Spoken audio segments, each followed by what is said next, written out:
On va commencer tout d'abord par la première image. C'est pourquoi, chers élèves, je vous invite à observer l'image.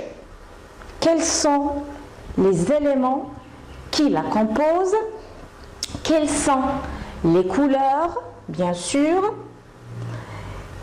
et la dynamique des personnes, ça veut dire le nombre de personnes, et aussi imaginer quelles sont les activités que puissent réaliser ces gens dans ce lieu, les formes aussi de l'architecture. Donc j'espère que vous avez bien tout perçu. Maintenant, on va passer à la production orale. Donc tout d'abord, le lieu. Donc cette image représente quel lieu précisément? Donc à partir de l'image, on constate qu'il s'agit ici de la place de Jamal el-Fna. Et la place de Jamal el-Fna est située à Marrakech. Donc c'est une ville marocaine qui se trouve au sud marocain. Donc la place de Jamal el-Fna, tout d'abord, comment elle est? Donc bien sûr, on voit qu'elle est immense, qu'elle est vaste. Donc c'est ce qu'on peut dire en premier lieu. Donc la place de Jamal el-Fna est un lieu immense et vaste. Où trouve-t-on dans ce lieu? Donc on trouve tout d'abord le souk de l'ancienne Médina. Donc il est situé où? Il est situé au milieu. Donc elle se trouve située au milieu du souk de l'ancienne Médina. Nous allons voir maintenant quelle est la couleur dominante de ce tableau. On va tout d'abord commencer par la couleur des bâtiments. Donc la couleur d'une couleur rouge brique, une couleur vivante, une couleur qui donne de la chaleur, une couleur de rêve, ça fait rêver. Et qu'est-ce qu'on trouve aussi? Bien sûr, on trouve les petites boutiques. On trouve des petites boutiques. Donc, qu'est-ce qu'elles vendent, ces petites boutiques? Qu'est-ce qu'elles exposent? Bien sûr, des produits traditionnels, des produits locaux, de l'artisanat qui est influencé par la culture subsaharienne, parce que la ville de Marrakech est la porte du Sahara marocain. Et on va passer maintenant à la place de Jamal el-Fna. Donc on connaît aussi que cette place, elle se trouve proche de la mosquée El Koutoubia. Donc c'est un historique et qui connaît la visite de milliers de touristes par an. C'est pourquoi on voit cet ensemble de personnes en grand nombre. Donc elle est visitée, cette place est visitée par des centaines ou par des milliers de touristes chaque année. Pourquoi elle attire, donc pourquoi elle attire ces touristes? Parce qu'ils sont fascinés, émerveillés par des spectacles différents, des spectacles forains de Camelot, par exemple les acrobates, comme nous avons déjà cité tout cela pendant les séances précédentes, les charmeurs de serpents, les tatoueuses aux aînés et aussi les diseuses de bonnes aventures pendant la nuit. Donc il y a l'animation. On peut dire que c'est une ville qui ne dort pas. C'est une ville d'animation depuis le matin jusqu'à l'aube. c'est une ville d'attraction et de diversification aussi. Elle divertit les visiteurs. Et pendant, donc, on peut dire aussi que la nuit, donc la différence entre le jour et la nuit, c'est que la nuit, cette place, on y trouve des stands où les plats succulents sont exposés. On sent par exemple les aromates de ces plats délicieux, bien exposés. Et ces stands qui sont ordonnés, et aussi la lumière douce de la nuit de Marrakech qui fait rêver et qui fait penser à un monde oriental, aux senteurs de mille et une nuits. Donc vous pouvez ajouter plusieurs vocabulaires, un lexique thématique bien sûr de la description, une description positive qui met en valeur bien sûr le paysage de ce monument historique. Donc maintenant, chers élèves, je vous invite à passer à la deuxième image que je vous demande bien d'observer. C'est une image qui n'a pas beaucoup de couleurs et d'éléments, mais j'espère bien de formuler bien sûr vos expressions de description. Donc observez très bien, chers élèves. Donc voilà, chers élèves, comme je vous ai dit, le tableau, on va tout d'abord étudier les éléments qui le constituent.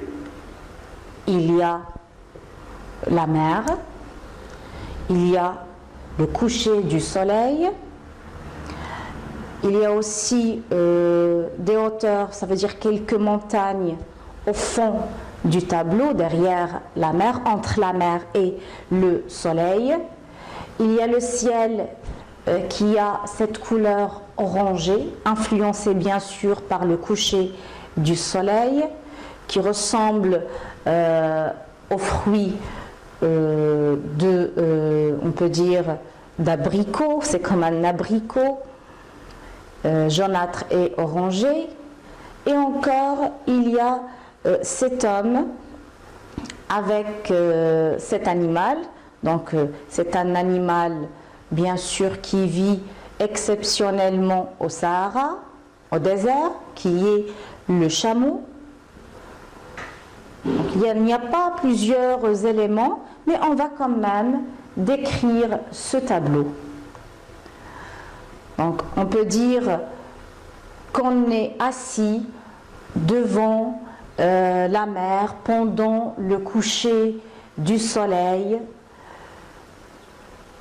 Nous étions éblouis, nous étions émerveillés, nous étions fascinés, nous étions charmés par cette couleur orange qui fait chaud au cœur, qui donne de la tranquillité. C'est un tableau ou c'est un paysage paisible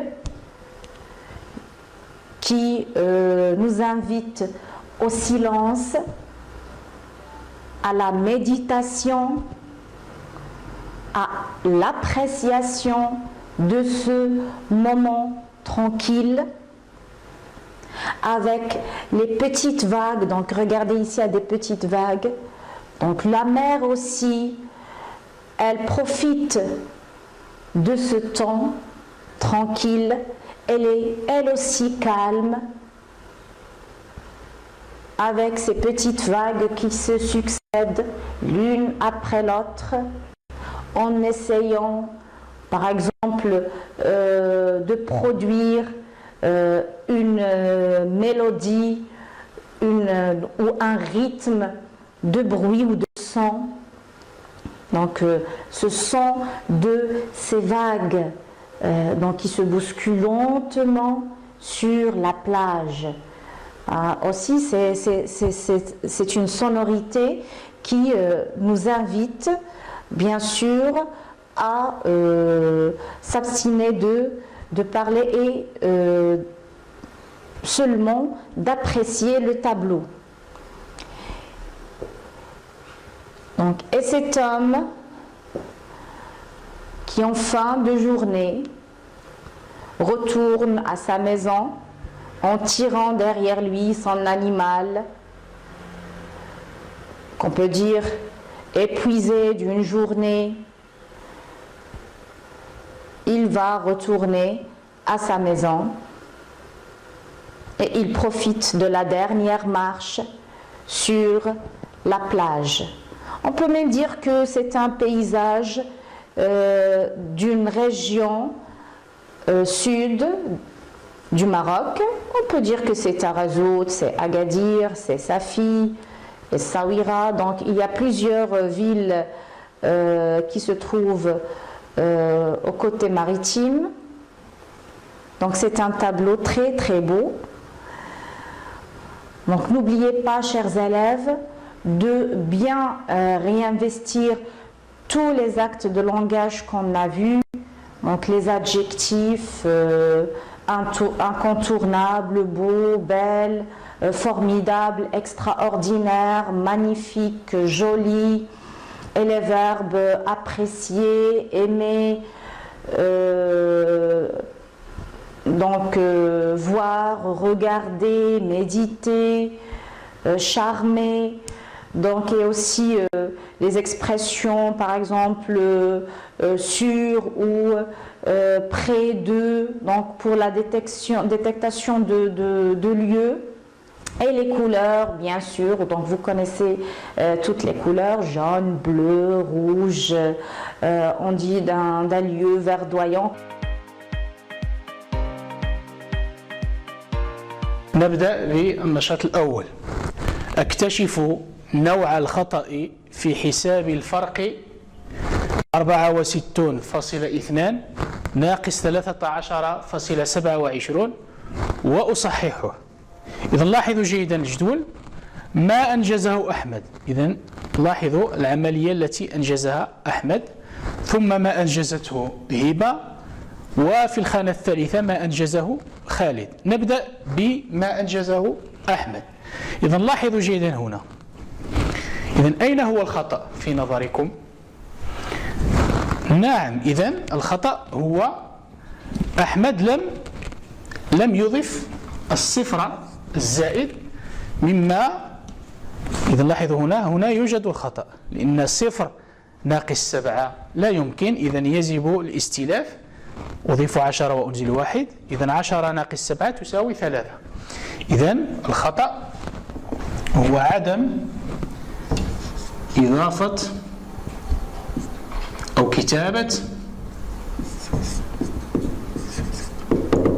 عدم كتابة الصفر الزائد.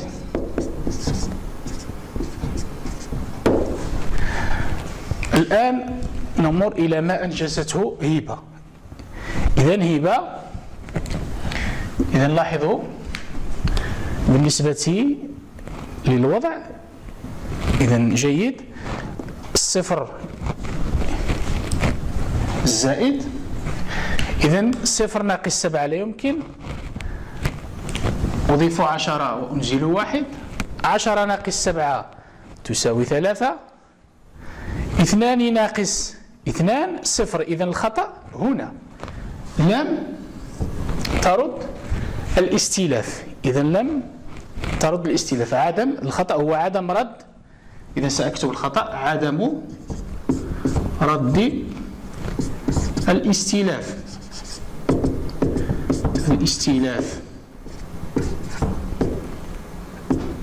هذا بالنسبة للخطأ الذي أنجزته أو الذي ارتكبته هبة. نمر إلى الخانة الثالثة ما أنجزه خالد.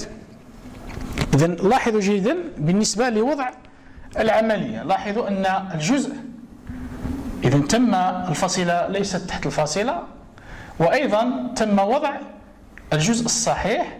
لاحظوا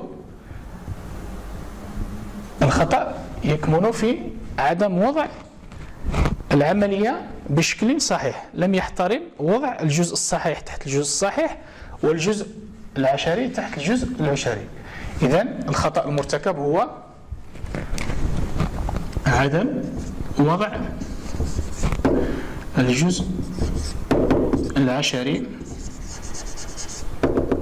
تحت الجزء العشري والجزء الصحيح تحت الجزء الصحيح والفاصلة تحت الفاصلة. إذن الآن سنقوم بتصحيح العملية. إذن سأكتب العملية 64.2 ناقص، إذن دائما الفاصلة تحت الفاصلة، الجزء الصحيح تحت الجزء الصحيح 13.27. إذن هنا لدينا صفر زائد سأكتبه. إذن أنجز العملية 0 ناقص 7 لا يمكن، أضيف 10 أستلف وأرد وأنزل الواحد. 10 ناقص 7 تساوي نعم شيء تساوي 3. الآن 2 ناقص 3 نعم لا يمكن، أستلف وأرد. 12 ناقص 3 إذا كم تساوي؟ تساوي نعم جيد تساوي 9. أنزل الفاصلة. 4 ناقص 4 تساوي 0. 6 ناقص 1 تساوي 5.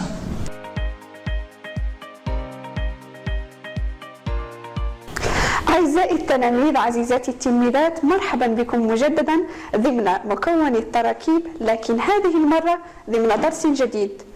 قبل أن ندخل في درسنا يجب علينا أن نتذكر معا ما رأيناه في الحصة السابقة. في الحصة السابقة تطرقنا إلى النواسخ الفعلية واكتشفنا ما هي هذه النواسخ وما دورها. لذلك دعونا نتذكر معا. أعزائي التلاميذ، من يذكرني بما هي النواسخ الفعلية؟ من يذكرني بتعريفها؟ نعم، تفضل. نعم، أحسنت. إذا كما قال زميلكم النواسخ الفعلية تسمى كذلك أخوات كان، وهي من يذكرني؟ من آخر؟ أنت تفضلي، ذكريني بأحد هذه النواسخ الفعلية. نعم عزيزتي، أحسنتي، رائع رائع، أحسنت. إذن كما قالت زميلتكم النواسخ الفعلية أو أخوات كان هي صار، ليس، بات، ظل. نعم، من آخر؟ أحسنت، ما برح. نعم، ما زال. أحسنت، ما دام. رائع، من آخر؟ نعم، أضحى. أحسنتم، أمسى. رائع، ما فتئ.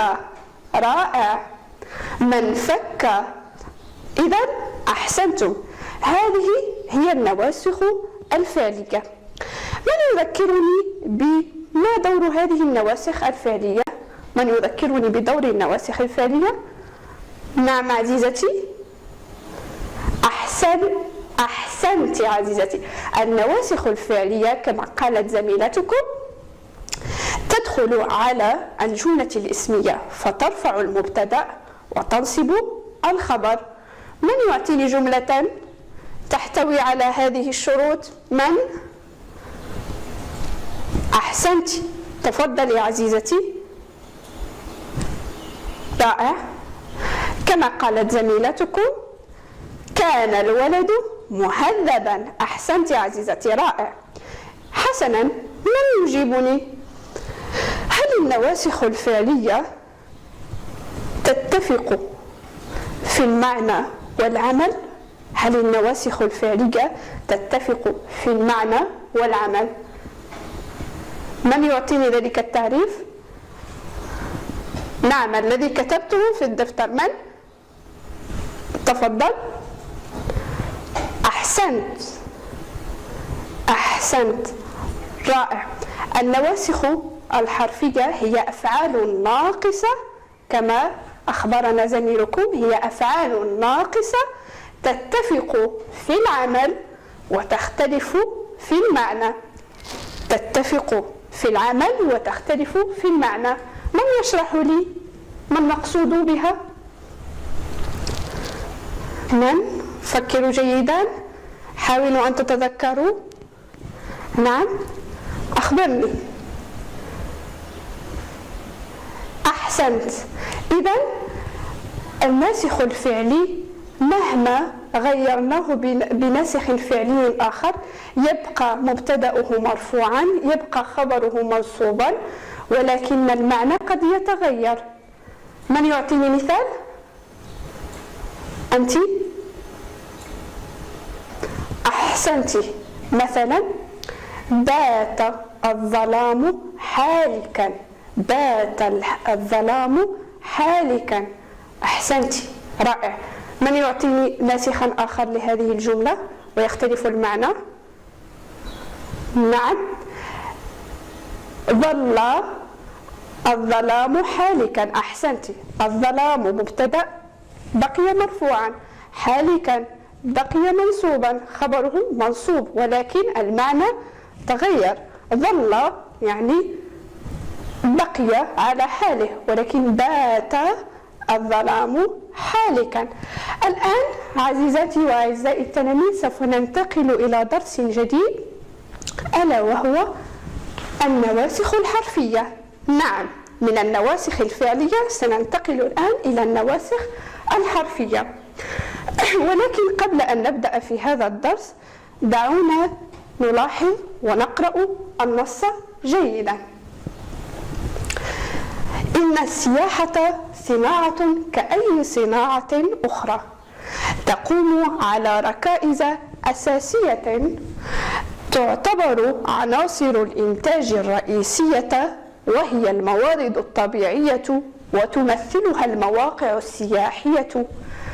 أما الركيزة الثانية فهي العمل، ويتمثل في الجهود البشرية التي يبذلها العاملون في مختلف الأنشطة السياحية. ويعد رأس المال الركيزة الثالثة، فهو الذي يسهم في تطوير المنتج السياحي. إذن لاحظوا معي جيدا هذا النص، لاحظوا.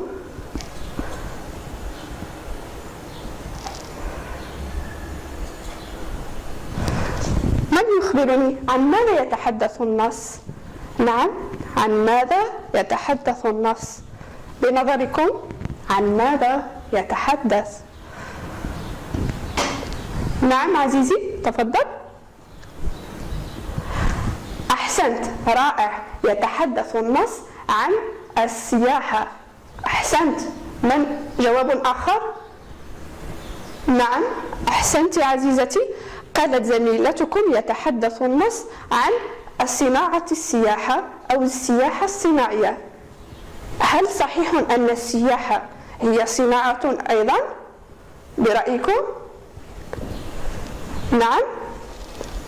لماذا نعم؟ أحسنتي، لأن هذا ما فهمته من النص. أحسنتي عزيزتي. حسنا، لاحظوا معي جيدا. إن السياحة صناعة كأي صناعة أخرى. من يلاحظ هذه الجملة؟ من ماذا تتكون في نظركم؟ إن السياحة صناعة كأي صناعة. نعم، من يقرأ الجملة الملونة بالأحمر؟ من يقرأ؟ اقرأ. أحسنت، إن السياحة صناعة. هل هذه الجملة فعلية أم اسمية؟ من يخبرني؟ هل هذه الجملة فعلية أم اسمية؟ نعم، فكروا جيدا. أنت؟ إنها، أحسنت، إنها جملة اسمية. لماذا؟ من يخبرني لماذا؟ نعم عزيزتي؟ رائع، لأنها تتكون من مبتدأ وخبر، لأنها تتكون من مبتدأ وخبر. حسنا، لاحظوا معي في نفس الجملة، إذا أخذنا إن السياحة صناعة وبدأنا بتجزيء هذه الجملة، ما هي الكلمات التي تتكون منها هذه الجملة؟ ما هي الكلمات؟ أولا، نعم، تتكون من إن. أحسنت. ثم ماذا؟ السياحة. رائع. ماذا أيضا؟ صناعة. أحسنت. إذن إن كلمة، سياحة كلمة، صناعة كلمة، ولكن أي نوع من الكلمة؟ إن ماذا؟ ماذا تعد إن؟ فكروا جيدا. أحسنت، إن حرف، والسياحة نعم اسم. رائع. صناعة هل هي أيضا اسم؟ نعم أحسنتم. إذن تتكون الجملة من حرف واسمين. حسنا، هذان الاسمين ماذا يعدان؟ نعم، مبتدأ وخبر. أحسنتم. لاحظ معي جيدا، إن السياحة صناعة. صناعة. لاحظوا جيدا، إن سياحة صناعة. لاحظوا معي، السياحة صناعة. السياحة ماذا؟ صناعة. لاحظوا، هل يوجد فرق؟ نعم أحسنت، يوجد فرق هنا. رائع. أحسنت عزيزتي، يوجد فرق في الحركة. هنا يوجد فتحة، وهنا يوجد ماذا؟ ماذا يوجد هنا؟ ضمة. يوجد هنا ضمة. هنا مرفوع وهنا منصوب. برأيكم لماذا هذه الجملة تحتوي على فتحة منصوبة بينما هذه الجملة تحتوي على ضمة؟ لماذا يا ترى؟ فكروا جيدا، هناك تغيير. هل هذه الجملة هي نفسها؟ نعم، هذه الجملة تتكون من كلمتين. أحسنت. رائع. وهذه من 3 كلمات. حسنا، لماذا؟ ما هو إن؟ نعم عزيزي، حرف. أحسنت. حرف ماذا؟ نعم، هو حرف ناسخ. أحسنت، هو حرف ناسخ. رائع. إذن ما الذي جعل هذه الكلمة منصوبة؟ الحرف. أحسنت، الحرف الناسخ هو الذي جعل الكلمة منصوبة، بينما في هذه الجملة لا يوجد إن، والكلمة ماذا؟ مرفوعة. أحسنت. إذن إن ماذا تفعل؟ من يخبرني؟ نعم عزيزي. أحسنت، إن تنصب المبتدأ. أحسنت عزيزي. إن السياحة صناعة. إن هي الناسخ الحرفي التي أحدثت تغييرا في ماذا؟ في المبتدأ. هل رفعت؟ من يجيب؟ نعم أحسنت، لم ترفع بل نصبت. رائع. أحسنت. إذن النواسخ الحرفية أو الناسخ الحرفي إن حينما دخل على الجملة الاسمية لم يرفع كالنواسخ الفعلية، بالعكس، بل هو نصب المبتدأ وماذا؟ وبقي الخبر على حاله، البقي مرفوعا، ليس كذلك؟ إذن لنستذكر فقط معا، نستنتج إلى أن إن هي ماذا؟ هي حرف ناسخ، لأنه يدخل على المبتدأ والخبر فينصب المبتدأ ويسمى اسمه، ويرفع الثاني ويسمى خبره. إذن من يعيد؟ نعم، أعد عزيزي. أحسنت، إن حرف ناسخ. لماذا؟ لأنه يدخل على المبتدأ والخبر، فينصب ماذا؟ الأول ويسمى اسمه، ويرفع الثاني ويسمى خبره. أحسنت، رائع. إذن لاحظوا جيدا الاستنتاج، اكتبوه في الدفتر وبعد ذلك احفظوه جيدا، لأننا سوف نعود إليه في الحصة الثانية من درسنا النواسخ الحرفية. إلى اللقاء.